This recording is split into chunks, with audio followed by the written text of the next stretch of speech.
Hi everyone, my name is Anasuya and I work for data products at Memorial Sloan Kettering Cancer Center in New York.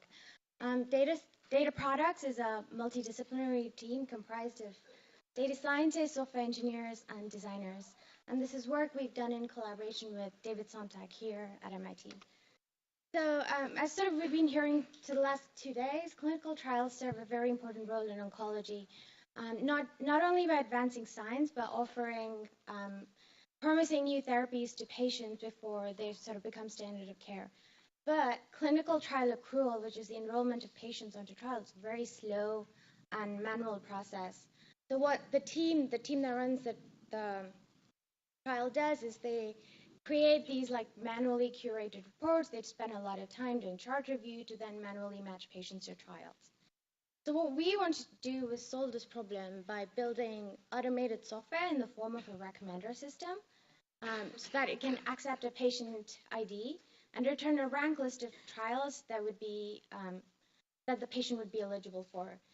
In addition, we wanted the recommender system to be able to generalize across cancer types, so breast, colon, prostate, lung, etc. And we wanted it to be able to recommend trials that have so far only accrued one patient. So we wanted it to be capable of one-shot or few-shot learning. Now, we consider two very broad approaches to do this. The first, which is quite well studied, is rule-based matching. And what basically you do here is you use NLP to extract structured information from the patient's EHR and the trial eligibility criteria, construct a set of custom rules, and then use that to generate recommendations. So as we all know, extracting the right structured information is really hard, and the rules can be brittle and don't generalize to other disease types. The other option is to learn a similarity metric by considering patients that have been enrolled on previous trials as this supervisory signal. And our hope was that with this, we'd be able to generalize across cancer types and the large number of classes, in our case, trials that we have.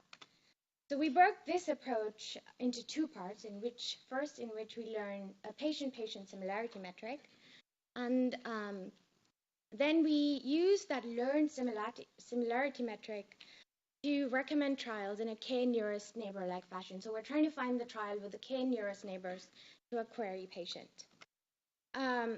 In order to do this, we considered about 38,000 patients from 1,500 trials. We constructed two baseline systems. First, a rule-based system based off of just breast cancer trials and patients. And we were able to do this because we had the manually annotated data. And then a trial ensemble classifier, which is similar to a multi-class SVM, where we construct an SVM for each trial. In addition, we built three separate metric learning architectures: a Siamese network, an AND-OR SVM, and a matching AND-OR SVM similar to based off of the work of Vinyals and others. Here you can see an example recommendation for a patient with HER2-positive breast cancer. So here, these are the top 5 trials recommended for this patient. And you can see that almost all of them accept patients that either have metastatic breast cancer or are specific for the HER2 status. We can also then look at, do some feature introspection. So not only can we do this globally and look at why a model is making how is it doing the recommendations, we can also look at for specific patient trial pairs.